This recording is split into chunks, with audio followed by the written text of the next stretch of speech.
زمانے میں ایمان والے تھے، وہ اپنے ایمان کو چھپانے کے لیے اور اس کے ظلم سے بچنے کے لیے، کفر اور شرک کی زندگی سے اپنے آپ کو بچانے کے لیے یہ ایک غار میں چھپ گئے تھے تاکہ ان کے ایمان کی حفاظت ہو سکے۔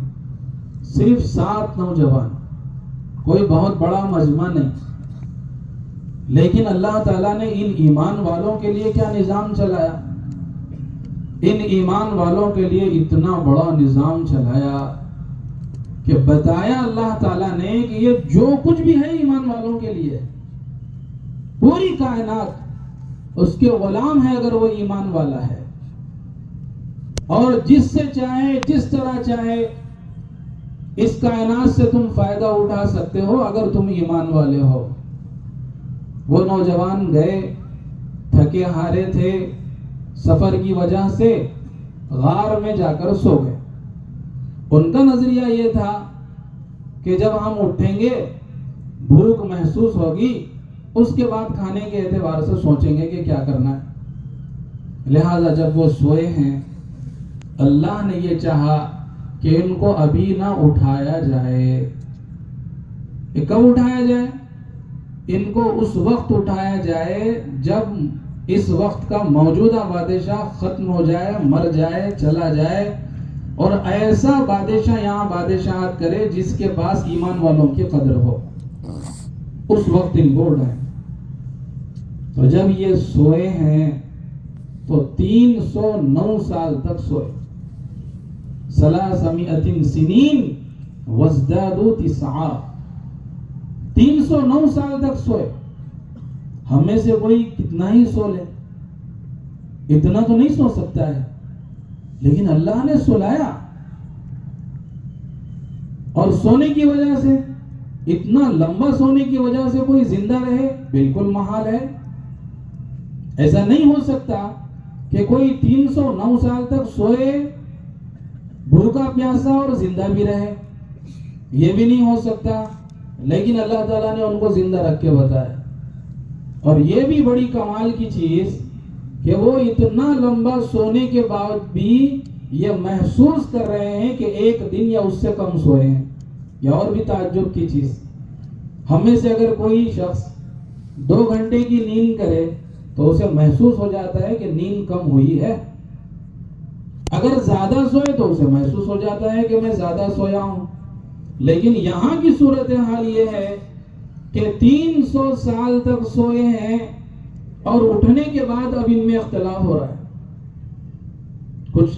کچھ سے کہہ رہے ہیں کہ ہم 1 دن سوئے ایسا لگتا ہے، وہ کہہ رہے ہیں کہ نہیں 1 دن نہیں سوئے ہم، بلکہ 1 دن کا کچھ حصہ سوئے ہیں، اتنا نہیں سوئے۔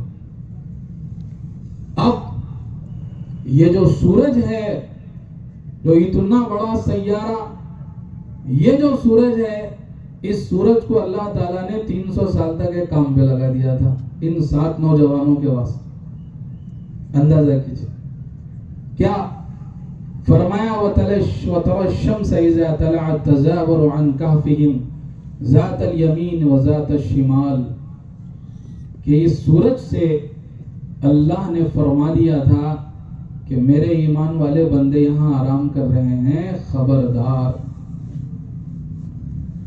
تیری دھوپ، تیری تپش اور روشنی سے میرے ان بندوں کی نیند نہ خراب ہو جائے۔ لہذا جب سورج نکلتا تھا وہ دائیں یا بائیں جانب کو کٹ کر جاتا تھا 309 سال تک، روزانہ اپنے لحاظ سے نکلتا ہے اور جا کر مغرب میں ڈوب جاتا ہے۔ لیکن وہ وقت، وہ پیریڈ جب یہ نوجوان سوئے ہوئے ہیں، اللہ تعالیٰ نے اس کو حکم دیا کہ کٹ کے جانا ہے کہ ان پر روشنی نہ پڑے اور ان کی نیند خراب نہ ہو جائے۔ اندازہ کیجئے کہ ایک مومن کی کتنی قدر ہے اللہ کے پاس، کہ جس کے لیے کائنات کے نظام کو اللہ تعالیٰ نے بدل دیا، اور اس مومن کے پاس اللہ نے وہ طاقت دی ہے جو کسی مخلوق کے پاس ہے نہیں، کسی کے پاس نہیں ہے وہ طاقت۔ اس پورے نظام کو بدلنے والی جو طاقت اللہ نے مومن کے پاس دی ہے، اور وہ اس کے بدن سے نکلنے والا عمل ہے. اسی لیے بڑوں نے فرمایا کہ مومن کا بدن عمل کی مشین ہے کہ اس سے نکلتا ہے اچھا اور برا عمل. اس کے علاوہ کہیں عمل نہیں بنتا. کہ دنیا میں ہر چیز کے بننے کی کوئی نہ کوئی جگہ ہے. فرمایا کہ مومن کا بدن یہ عمل کے بننے کی جگہ ہے, اس کے علاوہ کہیں نہیں بنتا عمل, کہ مومن کے بدن سے ہی بنے, اس سے جوڑا ہے. اور ظاہر ہے مومن کے بدن سے جو اعمال نکلتے ہیں وہ ایمان کے بقدر نکلتے ہیں. کہ ایمان مضبوط ہے, اعمال مضبوط, حاجتیں پوری ہو رہی ہیں, مسائل حل ہو رہے ہیں, اپنے نہیں قوموں کے مسائل حل ہو رہے ہیں اور انسانوں کے مسائل حل ہو رہے ہیں اگر اعمال مضبوط ہیں اور ایمان والے. اور اگر عمل کمزور ہے, ایمان کمزور ہے, تو نکلنے والے اعمال سے کوئی ایک چھوٹا سے چھوٹا مسئلہ بھی حل نہیں ہو رہا. اس سے یہ پتا چلا کہ ایمان کا مضبوط ہونا بہت ضروری ہے. پھسپھسے ایمان کے ساتھ ہوتا یا نہیں ہوتا, چلو کر کے دیکھیں گے, بولے ہو گیا تو اچھا, نہیں ہوا تو کچھ بھی نہیں. ایسے پھسپھسے یقین کے ساتھ جب ایک مومن نماز پڑھے اور دعا کرے تو ظاہر ہے کیا مسئلہ حل ہوگا, اس سے سر کا درد بھی نہیں جانے گا. اور وہ ہیں ہمارے صحابہ کہ ایمان کی انتہا کو پہنچے ہوئے ہیں. ایک صحابیہ, انہوں نے ایک ایسا مسئلہ حل کر کے بتایا اس دنیا میں جس مسئلے کا حل کس کے بھی پاس نہیں. وہ کیا ہے؟ وہ ہے موت. ڈاکٹر آنے والی موت کو روک نہیں سکتے, سائنسداں بدن سے نکلنے والی روح کو ٹھہرا نہیں سکتے, اور بدن سے اگر روح نکل جائے تو اسے واپس بھی نہیں لا سکتے. یہ اتنا بڑا مسئلہ ہے کہ سب یہاں عاجز نظر آتے ہیں. ایک صحابیہ مدینہ منورہ آئی اپنے بیٹے کے ساتھ, اسلام قبول کیا, مدینہ میں رہنے لگی. حیات الصحابہ میں واقعہ ہے. وہاں کی آب و ہوا اس کے بچے کو راس نہیں آئی ان کے, جس کی وجہ سے وہ بیمار ہوا اور اس کا انتقال ہو. ظاہر ہے ماں کے لیے بچہ سہارا تھا, ان کو کوئی نہیں تھا. اب ان کے اوپر تو بجلی گر گئی کہ میرا بچہ جو میرا سہارا تھا دنیا کا وہی انتقال کر گیا ہے, تو میں کیسے کروں. اور پھر جس مذہب کو یہ چھوڑ کر آئی تھی وہاں کے لوگوں نے ان کو سمجھایا بھی تھا کہ نہ جانا باپ دادا کے مذہب کو چھوڑ کر, اسلام کی محبت میں آئی, اللہ کی محبت میں آئی اور انہوں نے اسلام قبول کیا. اب ان کو یہ اندیشہ ہونے لگا کہ میرا بچہ اگر مر جائے اور اس کی اطلاع عام ہو جائے تو لوگ مجھے تانا دیں گے کہ پچھلے خداؤں نے ناراض ہو کر اس کے بچے کو موت دے دی. یہ حضور اکرم صلی اللہ علیہ وسلم کی خدمت میں آئے ہو, یا رسول اللہ ماجرا یہ ہے, میں کیا کروں؟ اگر آپ مجھے اجازت دیتے تو کیا میں اپنے بچے کی زندگی اپنے رب سے مانگ لوں؟ کیا جذبات ہوں گے, کیا عمل ہوگا, ایمان کی وہ کیا کیفیت ہوگی جو اس صحابیہ نے اس وقت اللہ سے مانگا ہوگا. انہوں نے اللہ سے مانگا نماز پڑھ کے, اور روایتوں میں آتا ہے کہ بچے کے پیر کا انگوٹھا ایسے پکڑا, بس. اب انہوں نے اللہ سے کیا کہا وہ اللہ جانتا ہے. انگوٹھا پکڑا, وہ بچہ زندہ ہو گیا. صحابہ فرماتے ہیں وہ بھلا چنگا ہمارے درمیان رہنے لگا. اللہ تعالیٰ نے اس کو اتنی عمر دی کہ پہلی ماں کا انتقال ہوا, پھر بچے کا انتقال ہوا. بتائیے اس مسئلے کا حل کسی کے پاس ہے؟ نہیں ہے, لیکن ایمان والے کے پاس ہے, اور یہ بتایا ہے اللہ رب العزت نے ہم تمام کو. اس لیے میرے دوستوں, عزیزوں, بزرگوں, ایمان کی کمزوری کی وجہ سے یہ کیفیت ہے ہماری کہ نماز لمبی ہو جائے تو ہم دل میں ایمان کو کوسنے لگتے ہیں. ایمان کی کمزوری کی وجہ سے یہ کیفیت ہے ہماری کہ ہم بازار میں 10 روپیے اور 20 روپیے کے لیے اپنے ایمان کا سودا کر دیتے ہیں. ایمان کی کمزوری کی وجہ سے یہ کیفیت ہے ہماری کہ جہاں جھوٹ بولنے کی اتنی بڑی فضیلت تھی کہ فرمایا حضور اکرم صلی اللہ علیہ وسلم نے التاجر الصدوق الامین مع الانبیاء والشہداء کہ سچا تاجر جو اپنی تجارت میں سچا ہو کہ وہ کل قیامت کے دن نبیوں کے ساتھ ہوگا اس کا حشر. اتنی بڑی فضیلت کے باوجود ہم بازار میں اپنے ظاہری حلیے کی بنیاد پر اولاً لوگوں کو دھوکہ دیتے ہیں اور اس کے بعد جب کوئی ہمارے اس حلیے سے متاثر ہو کر ہم سے کوئی سودا کر بیٹھتا ہے تو ہم اس کا ناجائز فائدہ اٹھا کر اس کو گھڑ دیتے ہیں. یہ سب ایمان کی کمزوری کی شکلیں ہیں. ایک صاحب بازار میں گئے, بچی کی شادی تھی, انہوں کپڑا خریدنا تھا. انہوں نے نظر دوڑائی کپڑے کے دکانداروں پر تو دیکھا ہر کوئی اپنی اپنی مصروفیت میں ہے. ایک صاحب ہیں قرآن کریم پڑھ رہے ہیں اپنی دکان میں بیٹھ کر. ان کو اچھا لگا کہ بھائی بھلا بندہ معلوم ہوتا ہے, دیندار معلوم ہوتا ہے. وہ اس کے پاس گئے اور کہا کہ بھائی بچی کی شادی ہے, کپڑا خریدنا تھا, مجھے اچھا لگا کہ تم یہاں قرآن پڑھ رہے ہو تو میں نے سوچا کہ اچھا بندہ ہے, چلو آپ سے لو. لہذا انہوں نے کپڑا بتایا, ان کو پسند آیا, وہ لے کر چلے. اب وہ کپڑا بیچنے والا, وہ قرآن پڑھنے والا اپنے دوست سے کہہ رہا ہے کہ دیکھو جی یہ مجھے دیندار سمجھ کر میرے پاس آیا اور میں نے اس کو 100 روپے کا کپڑا 500 روپے میں دے دیا.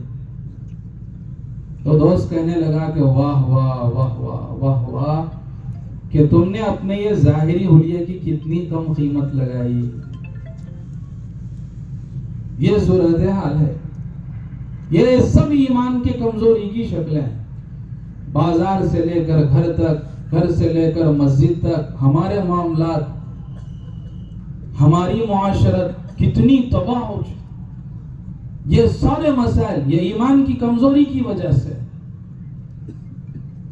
اور ایمان اگر مضبوط ہو تو پھر کہ اس زمانے کے لوگ جن کا ایمان مضبوط تھا وہ قوموں کے لیے نمونہ تھے, وہ انسانیت کے لیے نمونہ تھے. جی ہاں, ایک وقت گزرا ہے انہی ہستیوں پر جن کو ہم صحابہ کہتے ہیں. بڑا برا وقت. حدیث پاک میں آتا ہے کہ ان اللہ نظر الی اہل الارض فمقتهم, کہ اللہ رب العزت نے جب دنیا میں حضرت محمد صلی اللہ علیہ وسلم کو بھیجنے کا ارادہ فرمایا تو اللہ تعالیٰ نے پوری کائنات کے انسانوں کی طرف نظر فرمائی, دیکھا, ان کے اعمال دیکھے, ان کے عقائد دیکھے, ان کا ایمان دیکھا, نظر فرمائی. فمقتهم, اللہ سخت غضبناک ہو گئے ان کی برائیوں کو دیکھ کر, ان کے اعمال کو دیکھ کر, ان کی جہالت کو دیکھ کر, ان کے ظلم کو دیکھ کر اللہ ناراض ہو گئے, سخت ناراض. عربہم وعجمہم, عربوں سے بھی ناراض, عجموں سے بھی ناراض. الا بقایا من اہل الکتاب, کچھ اہل کتاب ایسے تھے جو اپنے دین کی حفاظت میں غاروں کا انہوں نے رخ لیا تھا, وہاں بیٹھے ہوئے تھے. اس کے علاوہ پورا حال یہی تھا. جہالت اتنی کہ عربوں میں کا ایک جب سفر کرتے وہ جہالت اتنی تھی کہ سفر میں اگر ان کو کوئی پتھر خوبصورت مل جاتا تو اس پتھر کو صاف کر کے اپنے سامان میں رکھ لیتے اور کہتے کہ یہ ہمارا خدا ہے. آگے چلتے آگے جا کر کوئی اور اس سے اچھا پتھر مل جاتا، پہلے والے پتھر کو پھینک دیتے، وہ پتھر کو لے کر رکھ دیتے۔ یہ صورت حال جہالت سرداروں میں اتنی تھی تو رعایا میں کتنی ہوگی کہ ایک سردار سعید ابن زرارہ مکہ کے بڑے سرداروں میں سے راستے سے جا رہا ہے، ایک بوڑھی راستہ بھٹک گئی، اس نے یہ کہہ کر اس سے راستہ پوچھا کہ اللہ کے بندے میں فلاں جگہ جا رہی تھی، راستہ بھٹک گئی، مجھے راستہ بتا دو۔ تو غصہ ہو گیا۔ اس بوڑھی نے کہا اس میں غصہ ہونے کی کیا بات ہے، انسان ہی انسان کے کام آتا ہے۔ اس نے کہا کہ تم نے راستہ پوچھا، اس پر غصہ نہیں آیا، بلکہ تم نے اللہ کا بندہ کہا، اس پر غصہ آ گیا۔ میں سردار آدمی ہوں، سردار کہیں اللہ کا بندہ ہوتا ہے کیا؟ سردار تو سردار ہوتا ہے۔ ایک خطیب، آپ اندازہ کیجئے خطیب کا کام کیا ہوتا ہے، لوگوں کو راہ راست پر لانا، بگڑے ہوئے مجمع کو سدھارنا، اس کا کام ہوتا ہے۔ مگر اس کی جہالت کا، اس کی بے دینی کا یہ حال تھا کہ خطیب نے جب خطاب دیا، لوگ اس کے خطاب سے متاثر ہوئے۔ ایک شخص نے اس کی تعریف میں کھڑے ہو کر کہا کہ اللہ تعالیٰ تم جیسا خطیب اور پیدا کر دے تو لوگ اس سے فائدہ اٹھا سکیں گے کہ تم کمال کے آدمی ہو۔ اس نے کہا کہ بھائی تم نے تو اللہ کو مشقت میں ڈال دیا، اس لیے کہ اللہ تعالیٰ مجھ جیسا خطیب پیدا نہیں کر سکتے۔ یہ صورتحال ہے جہالت کی، بے دینی کی، عقائد کی خرابی کی، یہ حالت ہے۔ اور جب ان پر محنت ہوئی، ایمان کی شمع روشن ہوئی ان کے سینوں میں، تو جہالت کی انتہا پر پہنچے ہوئے ان لوگوں کو جب یہ بنے ہیں، اللہ رب العزت نے قرآن کریم میں عباد الرحمن کہا، یہ رحمان کے بندے ہیں۔ یہ اب ان کی صفات بتا رہے اللہ۔ وَإِذَا خَاطَبَهُمُ الْجَاهِلُونَ قَالُوا سَلَامًا، کہ جاہلوں سے الجھتے نہیں ہیں کہ جب یہ زمین پر چلتے ہیں اور عاجزی کے ساتھ چلتے ہیں۔ ان کی پوری صفات بتائی جا رہی کہ جب ان پر محنت ہوئی، جب ان کے سینوں میں ایمان کی شمع روشن ہوئی تو اللہ نے ان کو عباد الرحمن کہا۔ اور اس پر ہمارے علماء خطبہ ان کی صفات پر مستقل جمعوں کے اندر بولتے ہیں اور کتابیں لکھی ہیں باضابطہ ان کی صفات پر، یہ بنے۔ ایک وقت تھا کہ پتھر اٹھاتے تھے، اس کو صاف کر کے رکھ دیتے تھے خدا کہہ کر، اور ایک وقت آیا جب ان کے سینے نور سے منور ہوئے ایمان کے، وہ وقت آیا اور دنیا نے وہ وقت دیکھا، زمین و آسمان نے وہ وقت دیکھا کہ عمر ابن خطاب رضی اللہ تعالی عنہ حجر اسود جیسے جنتی پتھر سے خطاب کر کے کہہ رہے ہیں کہ تو پتھر ہے، تو نہ نفع دے سکتا ہے نہ نقصان دے سکتا ہے۔ اگر میں نے اپنے نبی کو تجھے بوسہ دیتا ہوا نہ دیکھا ہوتا نا تو تجھے بوسہ نہ دیتا۔ یہ وہ وقت ہے، ایک وقت ہے انہی عمر پر کہ یہ اپنی بچیوں کو زندہ درگور کر رہے ہیں، اور بچی معصومیت میں جب دیکھ رہی ہے کہ ابو جان گڑھا کر رہے ہیں، مٹی اڑ اڑ کر داڑھی میں جا رہی ہے، داڑھی ملوث ہو چکی ہے مٹی سے، تو بچی کہہ رہی ہے ابو جان میں داڑھی صاف کر لوں آپ کی، آپ اتنی کیوں محنت کر رہے ہیں؟ یہ الفاظ اپنی بیٹی کے، ایک باپ کے لیے جذبہ ترحم کو ابھارنے کے لیے ہوتے ہیں، اس سے رحم کا جذبہ ابھرتا ہے۔ لیکن آپ اندازہ کیجئے سختی کا، بے رحمی کا اور ظلم کا اندازہ کیجئے کہ اس باپ کو رحم نہیں آیا، اس عمر کو رحم نہیں آیا۔ اور ایک وقت دیکھا ہے دنیا نے کہ وہی عمر یہ کہہ رہے ہیں اپنے صحابہ کے مجمع میں کہ پانی کی قلت کی وجہ سے، گرمی کی شدت کی وجہ سے فرات کے کنارے پر اگر کوئی کتا مر جائے گا پیاسا تو عمر سے اس کا حساب ہوگا. وقت یہ ہے ایمان والی زندگی جو بات کی ہے, اور وہ ہے ایمان کے بغیر زندگی جو وہ ہے.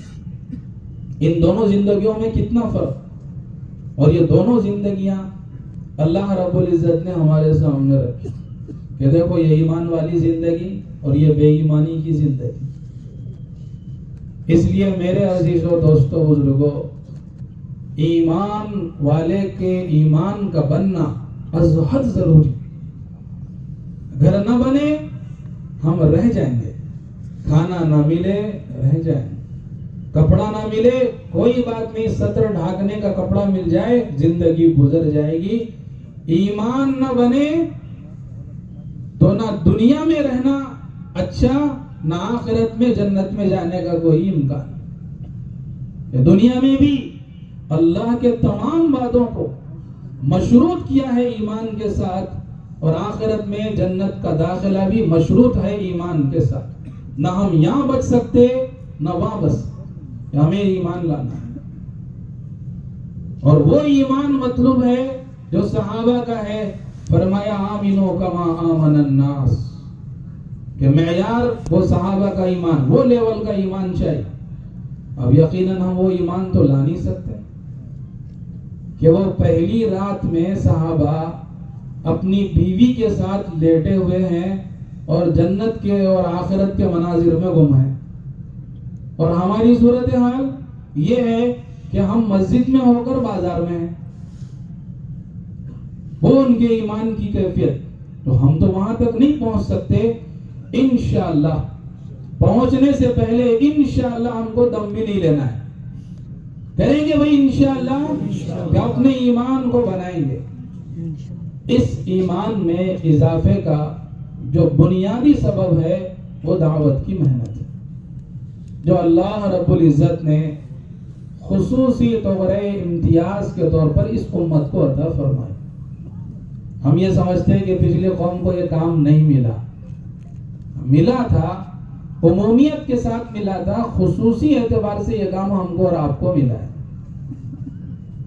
اب جب دعوت کی اس محنت کے کرنے کی بات آتی ہے تو مجمع دو حصوں میں تقسیم ہو جاتا ہے.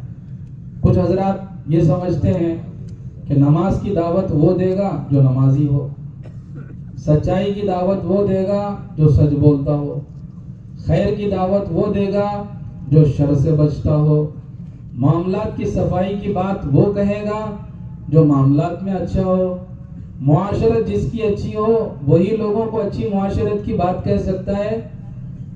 یہ جذبے کے ساتھ امت میں تقسیم ہو جاتی ہے. کچھ لوگ ادھر ہو جاتے ہیں, کچھ لوگ ادھر ہو جاتے ہیں. اللہ تعالیٰ نے اس مسئلے کا جواب دے دیا, اس نظریے کا علاج کر دیا اپنے کلام میں. نہ میری بات نہ کسی کی بات, یہ اللہ کی بات. کیا فرمایا کہ بنی اسرائیل پر لعن الذین کفروا من بنی اسرائیل علی لسان داود و عیسی ابن مریم ذلک بما عصوا وکانوا یعتدون کانوا لا یتناہون عن منکر فعلوا. کہ دو سبب ہیں جن کی بنیاد پر بنی اسرائیل پر لعنت کی گئی. پہلا سبب کہ یہ حد سے تجاوز کرتے تھے, یعنی گناہ کرتے تھے. اب گناہ بہت سارے ہوتے ہیں, چھوٹے گناہ, بڑے گناہ. بعض گناہ تو ایسے ہیں کہ ان گناہوں کے کرتے وقت مومن کے ایمان کو اس کے دل سے نکال لیا جاتا ہے. بعض گناہ ایسے بھی ہے. روایت ہے, فرمایا الزانی حین یزنی وہو مؤمن, کہ جب مومن یہ بدکاری والا عمل کرتا ہے تو اس کے دل سے ایمان کو نکال لیا جاتا ہے. خدا نہ خواستہ اسی حالت میں موت ہو جائے, کفر پہ مرے, کہ ہٹا لیا جاتا ہے کہ دل کے اندر جو ایمان ہے اس کا اس گناہ سے جوڑ نہیں. ایسے ہی کچھ گناہ ہے.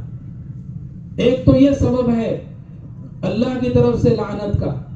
آج امت کس طرح کے گناہوں میں مبتلا ہے کہ ہمیں گناہوں کو گنانا نہیں ہے, ہمیں تو خیر کی دعوت دینا ہے. ایک تو یہ. دوسرا کیا فرمایا؟ دوسرا جو لعنت کا سبب ہے وہ یہ فرمایا کانو لا یتناہون عن منکر فعلوہ، یہ لوگ جو غلطیاں کرتے تھے، گناہ کرتے تھے، ان گناہوں سے یہ دوسروں کو روکتے نہیں تھے۔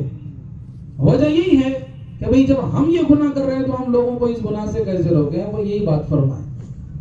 پتہ یہ چلا کہ اگر ہم نماز نہیں پڑھتے تو ہم کو چھٹی نہیں ہوگی کہ ہم نماز کی دعوت نہ دیں۔ ہم کو دعوت دینا ہے، ہماری یہ ذمہ داری ہوتی ہے، ہم نماز نہ پڑھیں، ہم جھوٹے ہوں، ہم سچائی کی دعوت دینے کے ذمہ دار ہیں، جھوٹے ہیں اس وجہ سے ہم کو اس سے رستگاری نہیں، ایسا نہیں ہے۔ یہ ہماری ذمہ داری ہے، یہ الگ چیز ہے، یہ ایک الگ چیز ہے۔ ہم خیر پہ نہیں ہیں لیکن لوگوں کو خیر کی طرف بلانے کے ذمہ دار ہیں، یہ ہماری ذمہ داری ہے، یہ مستقل ذمہ داری، یہ ایک مستقل ذمہ داری۔ جب اس آیت نے یہ بات صاف کر دی کہ چاہے ہم عمل والے ہوں یا نہ ہوں، بہرحال خیر کی طرف بلانا ہماری اور آپ کی ذمہ داری ہے۔ آپ امت کا کوئی فرد اس فریضے سے چھٹکارا نہیں پا سکتا ہے کہ ہم سب پر یہ فریضہ عائد ہوتا ہے۔ اور ظاہر ہے ہم میں سے ہر ایک اچھا بننا چاہتا ہے، بیوی چاہتی ہے کہ شوہر اچھا بنے، باپ چاہتا ہے کہ بیٹا اچھا بنے، پڑوسی چاہتا ہے کہ پڑوسی اچھا بنے، دوست چاہتا ہے کہ دوست اچھا بنے۔ ہم میں سے ہر ایک اچھا بننا چاہتا ہے۔ اچھا بننے کا غیر محسوس فارمولا ہے دعوت کی محنت۔ کچھ نہیں کرنا ہے آپ کو، خود بخود آپ کے اور ہمارے اندر تبدیلی آ جائے گی۔ کیا ہے کہ خیر کی طرف لوگوں کو بلانا ہے، بس اللہ تعالیٰ خود بخود ہماری زندگی کو بدل دیں گے۔ ایک والد اپنے بیٹے کو ایئرپورٹ چھوڑنے گئے، بچہ جا رہا تھا دوسرے ملک کو کمانے کے لیے، تو والد صاحب بچے کو رخصت کرتے ہوئے کہنے لگے کہ بیٹا اب تم جا رہے ہو، پتہ نہیں کب واپس آؤ گے، جانے سے پہلے دل یہ چاہتا ہے کہ تم کو 2 نصیحتیں کر لوں، اور میرا جذبہ یہ ہے کہ تم ان دونوں نصیحتوں کو قبول کر لو، اور اگر نہ ہو سکے تو کم سے کم ایک نصیحت کو قبول کر لینا۔ بیٹے نے کہا بہت اچھی بات۔ باپ نے فرمایا کہ بیٹا تم بہت قابل ہو دنیاوی اعتبار سے، لیکن تمہاری زندگی نماز والی نہیں ہے، یہ اس چیز کو دیکھ کر مجھے بہت تکلیف ہوتی ہے کہ تم نماز نہیں پڑھتے۔ جس خالق اور مالک نے تمہارا یہ وجود بخشا، تم کو عقل دی، تمہارے پڑھانے لکھنے کے اسباب بنائے جس مالک اور خالق نے، تم اس کے سامنے جھکتے نہیں، نماز پڑھتے نہیں، مجھے بہت تکلیف ہوتی۔ کاش کہ یہ درد میرے اور آپ کے دل میں اپنی بیوی کے لیے، اپنے بچے کے لیے، اپنے خاندان کے لیے پیدا ہو جائے۔ یہی ہے اس محنت کا مقصد، یہ درد پیدا ہو جائے میرے دل میں کہ بخار آتی ہے بچے کو تو تکلیف ہوتی ہے، نماز چھوڑنے پر تکلیف نہیں ہوتی۔ جی ہاں، تو بیٹے نے کہا کہ ابو جان وعدہ تو نہیں کر سکتا کہ 5 وقت نماز پڑھوں گا، کیونکہ پتہ نہیں وہاں کی مصروفیات کیسی ہوگی۔ دوسری نصیحت یہ ہے بیٹا کہ تم چاہے نماز پڑھو مت پڑھو، لوگوں کو نماز کا حکم دیتے رہو، نماز کے لیے کہتے رہو، پر اتنا کام کرو، لوگوں کو خیر کی طرف بلاتے رہو، چاہے تم اس پر عمل کرو مت کرو۔ ٹھیک ہے یہ کر سکتا ہوں، چلا گیا۔ جانے کے بعد جب لوگوں سے کہہ رہا ہے کہ نماز پڑھو، خود نہیں پڑھ رہا، آفس میں بیٹھا ہے، تو شرم آ رہی ہے، اندر سے ضمیر جھنجھوڑ رہا ہے کہ لوگ تو تیرے کہنے پر نماز پڑھ رہے اور تو بے نمازی یہاں بیٹھا ہے۔ تو نمازی بن گیا اور سر کے بالوں سے پیر کے ناخن تک ساری سنتیں سج گئیں دعوت کی مبارک محنت کی وجہ سے، برکت سے۔ اب آئے 1 سال کے بعد والد محترم لینے کے لیے پہنچے۔ اب جب دیکھ رہے ہیں تو پہچان نہیں پا رہے کہ جاتے وقت تو بیٹا تھا جنٹل مین اور آتے وقت مولانا، تو یہ مولانا کہاں سے آ گئے؟ تو بیٹے نے کچھ نہیں کہا، بس یہ کہا کہ ابو جان یہ دعوت کی برکت ہے۔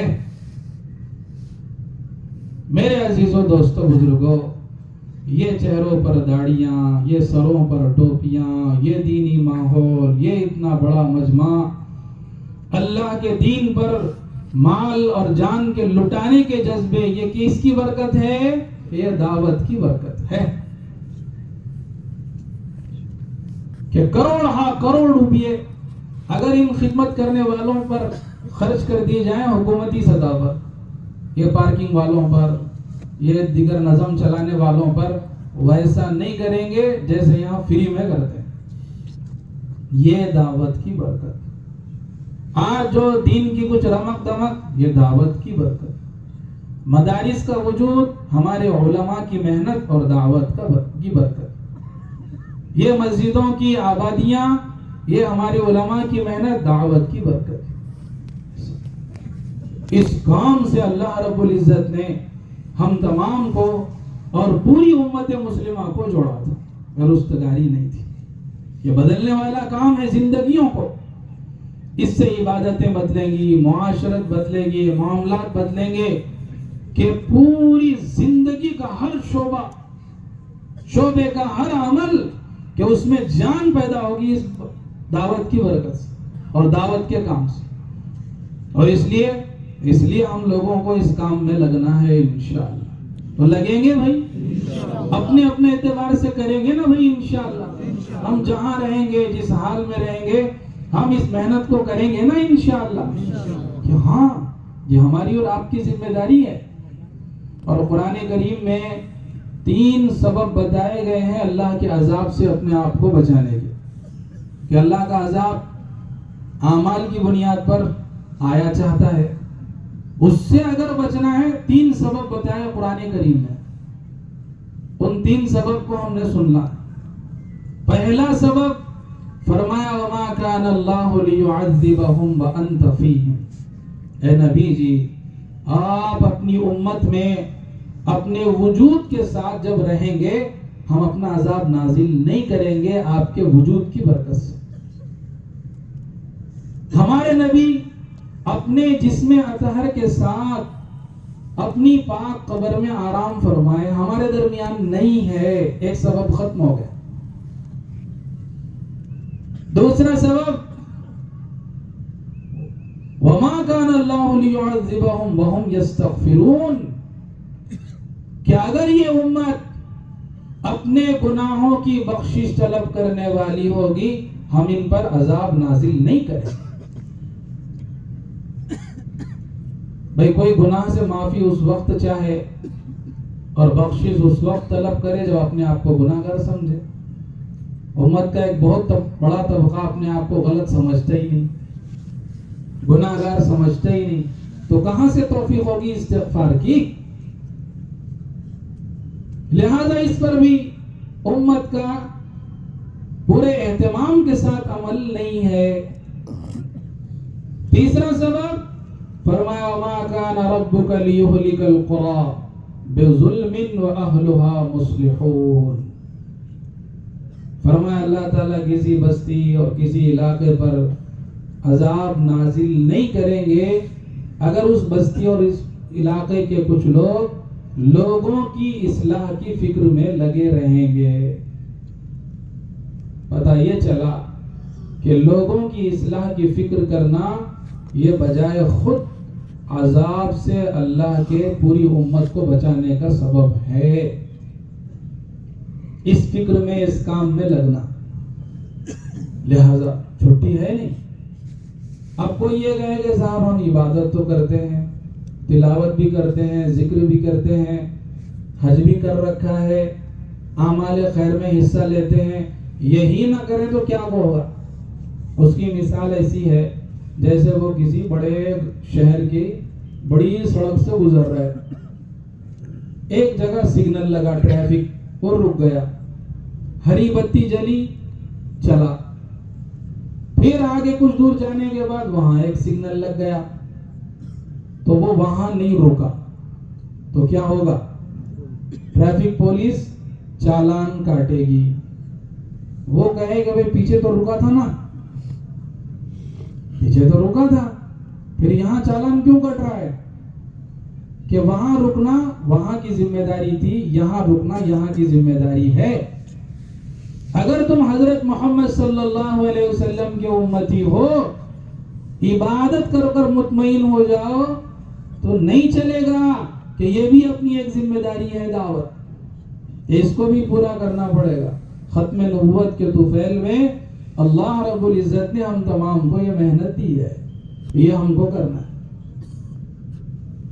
تو کریں گے انشاءاللہ، ہم ضرور اس محنت کو کریں۔ حضرت عمر رضی اللہ تعالیٰ عنہ بیٹھے ہوئے ہیں، صحابہ کی مجلس ہے، سردار صحابہ جو ابھی نئے نئے اسلام میں داخل ہوئے تھے فتح مکہ کے بعد، یہ حضرت عمر کے سامنے بیٹھے ہیں۔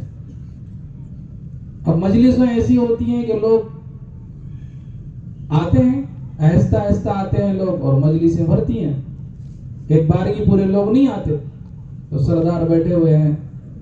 اب پیچھے سے فقراء صحابہ آئے کہ صہیب اور بلال اور سلمان فارسی اور اصحاب صفہ، حضرت عمر رضی اللہ تعالیٰ عنہ نے ان سردار صحابہ سے کہا کہ وہ تھوڑا پیچھے ہٹو، ان کو آگے بلائے، اور فقراء صحابہ پرانے صحابہ آتے رہے، ان کو حضرت عمر آگے بٹھاتے رہے، اور ان حضرات کو کہتے رہے بھائی پیچھے ہٹو پیچھے ہٹو پیچھے ہٹو، یہاں تک کہ یہ پیچھے ہٹتے ہٹتے وہ جوتیوں میں چلے گئے۔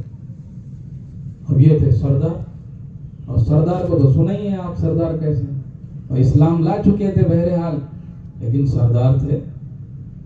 تو ان میں سے جو ابو سفیان تھے ان کو برا لگا، انہوں نے کہا کہ یار عمر نے ہم کو پیچھے کر دیا، ان غریبوں کو آگے کر دیا۔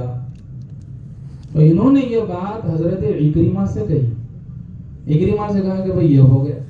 تو حضرت عکرمہ رضی اللہ تعالیٰ عنہ نے ابو سفیان کو تسلی دیتے ہوئے فرمایا کہ ابو سفیان، دنیا میں ہم پیچھے ہو گئے یہ کوئی پریشانی کی بات ہے نہیں، چلتا ہے، ہوتا ہے، لیکن مسئلہ تب ہے جب ہم آخرت میں ان سے پیچھے ہو جائیں، یہ مسئلہ ہے۔ ہم نے آخرت میں ان سے پیچھے نہیں رہنا ہے، ہم نے ان کے برابر رہنا ہے۔ اب کیا کریں کہ آخرت میں ہم ان کے برابر ہوں؟ تو بولے چلو عمر کے پاس، عمر سے ہی پوچھتے ہیں کہ ہم کو کیا کرنا پڑے گا۔ تو حضرت عمر رضی اللہ تعالیٰ عنہ کے پاس گئے، عکرمہ نے پوچھا کہ عمر، ان کے مقام اور مرتبے تک ہم جب آخرت میں پہنچنا چاہے تو ہم کو کیا کرنا پڑے گا؟ تو حضرت عمر رضی اللہ تعالیٰ عنہ نے فرمایا کہ انہوں نے اللہ کے دین کے لیے اپنی جان و مال کی جو قربانیاں دی ہیں نا، تم کو ویسی قربانیاں دینی پڑیں گی، تم تو اب آئے ایک زمانے سے دے رہے ہیں، تم کو دینی پڑے گی یہ قربانی۔ یہاں بات تو صحیح ہے، یہ ابتدائی اسلام میں داخل ہوئے اور ہم انتہائی اسلام، آخر میں ہم اسلام لائے، لہذا بات ختم ہو گئی۔ اب یہ 400 سردار تھے تقریباً، یہ چلے مدینہ سے مکہ، مکہ جانے کے بعد اپنی فیملیوں کو لے کر، اپنے اہل و عیال کو لے کر یہ اللہ کے راستے میں نکل گئے کہ اب لوٹا دیں گے اپنی جان اور مال کو اللہ کی راہ میں۔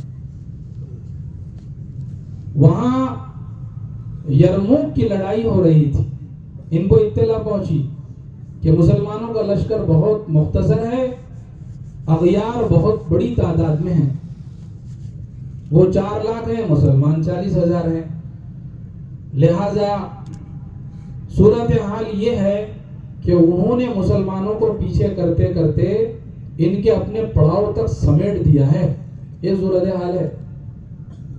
جب انہوں نے دیکھا کہ مسلمانوں کو اس وقت شدید ضرورت ہے تعاون کی، تو حضرت عکرمہ آگے بڑھے اور آگے بڑھ کے اپنی تلوار اپنے میان سے نکالی، میان توڑ دی اور تلوار کو نیچے رکھ کے دونوں ہاتھ اوپر اٹھا کر ان 400 سرداروں کے مجمع سے فرمایا کہ تم میں سے کوئی ہے جو میرے ہاتھ پر بیعت کرے موت کی؟ یہ مرنا ہے۔ اکرمہ کے بیٹے ہیں عمر، وہ آگے بڑھے اور دیگر صحابہ جو بھی اس میں سردار تھے وہ سب آگے بڑھے اور سب نے ان کے ہاتھ پر بیعت کی، اور بیعت کر کے وہ جب گھسے ہیں باطل کے مجمع میں تو ان کے رخ پھیر دیے اور دھول چٹا دی ان کو۔ حضرت خالد بن ولید رضی اللہ تعالی عنہ اسی جنگ میں شریک ہیں، تو دیکھنے کے لیے نکلے کہ ان سرداروں کا کیا بنا۔ فتح تو مسلمانوں کو ہو گئی ہے، دیکھا کہ تقریباً سردار شہید ہو چکے ہیں، اکرمہ رضی اللہ تعالیٰ عنہ میں کچھ رمق باقی ہے زندگی کی۔ پانی کے کچھ قطرے منہ پر ڈالے، آنکھیں کھولی، اکرمہ نے پوچھا کہ کون؟ کہا کہ میں خالد۔ کہا کہ کیا بنا مسلمانوں کا؟ کہ خالد نے فرمایا کہ فتح مبارک ہو آپ کو۔ کہا کہ الحمدللہ خالد، ہم نے وعدہ کیا تھا عمر سے کہ ہم نے اسلام لانے سے پہلے جو سازشیں اسلام کے خلاف کی تھیں اور جس کی وجہ سے اپنے دامن کو داغدار کیا تھا، ہم نے وعدہ کیا تھا عمر سے کہ ہم اس داغ کو اپنی شہادت سے دھو دیں گے۔ وہ دن آ گیا ہے، یہاں عمر نہیں ہے، آپ حنتمہ کے بیٹے عمر سے کہہ دیں کہ ہم نے وہ وعدہ پورا کر لیا، اور کاش اگر عمر ہوتے تو وہ ہماری شہادت پر گواہ ہوتے۔ میرے دوستو بزرگوں، سمجھا یہ جا رہا ہے کہ جیسے ان کو یہ احساس ہوا کہ ہم نے اسلام کو سمجھنے میں دیر کر دی، ہم بھی یہ سمجھ رہے ہیں کہ ہم نے بھی اس کام کو سمجھنے میں دیر کر دی۔ ہمارے وہ ساتھی، وہ ہمارے احباب جو ماشاءاللہ برسوں سے اس مبارک محنت میں لگے ہوئے ہیں، اعمال اور فضیلت کے اعتبار سے ہم سے کتنے آگے جا چکے ہیں، ہم نے دیر کر دی، ہم پیچھے ہو گئے۔ لیکن موقع ہے کہ ہم بھی آخرت کے اعتبار سے ان کے برابر ہو سکتے ہیں اگر ہم اپنے آپ کو اس محنت کے لیے تیار کر دیں۔ اگر ہم اپنی جان و مال کا نذرانہ اللہ کے دین کے لیے دینے والے بن گئے تو ہم بھی ان کے برابر ہو سکتے ہیں ہر لحاظ سے۔ اس لیے اب تک جو بھی ہم نے کوتاہی کی ہے اس کام کو سمجھنے میں، اس مبارک محنت میں لگنے کو لے کر، یہ ہماری اپنی کوتاہی تھی، ہماری اپنی بدبختی تھی۔ اب اللہ نے اس موقع سے گویا کہ ہم تمام کو یہ واضح کر دیا کہ ہمیں اس کام میں لگنا ہے اگر ہمیں وہ مرتبے پانے۔ اس لیے میرے بھائیوں، دوستوں، عزیزوں، بزرگوں، جو کمی رہ گئی ہے انشاءاللہ ہم اس کمی کو اپنی جان و مال قربان کر کے پورا کر دیں گے۔ کریں گے نا بھائی انشاءاللہ، کہ ضرور بھی ضرور اس کمی کو ہم پورا کر دیں۔ ماشاءاللہ یہ مجمع جو قربانیوں کے ساتھ اپنے اپنے علاقوں سے یہاں آیا ہوا ہے، یہ آیا نہیں بلکہ اسے بلایا گیا ہے، اور بلانے والے اللہ ہیں، اور اللہ نے آپ کو بلایا ہے نوازنے کے لیے۔ اگر یہ محنت مل جائے تو دین بھی بن جائے گا اور دنیا بھی بن جائے گی، سب کچھ اس محنت کی وجہ سے مل جائے گا، اور اسی کو نوازنے کے لیے اور دینے کے لیے اللہ رب العزت نے ہم تمام کو یہاں بلایا ہے۔ ظاہر ہے جب بلایا ہے تو اب ہماری ذمہ داری بنتی ہے کہ ہم اپنے آپ کو لاج رکھتے ہوئے اس مجمع کی اور اس بلاوے کی لاج رکھتے ہوئے اپنے آپ کو پیش کریں کہ انشاءاللہ اللہ نے جو ہم کو بلایا ہے اپنے دین کی محنت کے لیے اور اس کی نصرت کے لیے اور اس کے تعاون کے لیے، ہم اپنی جان و مال کے ساتھ اللہ کے دین کی مدد کے لیے تیار ہیں۔ اس اعتبار سے اب جو بھی مجلسیں ہماری کل سے لے کر آج تک ہوئی اور ماشاءاللہ ہم بیٹھے اور ہم نے سنا کسی کے دل میں اگر بات اتر گئی ہو، کسی نے سمجھ لیا ہو کہ اس دنیا کی حقیقت کو اور اللہ کے دین کی محنت کی اہمیت کو اگر سمجھ لیا ہو، تو وہ اب اپنے نام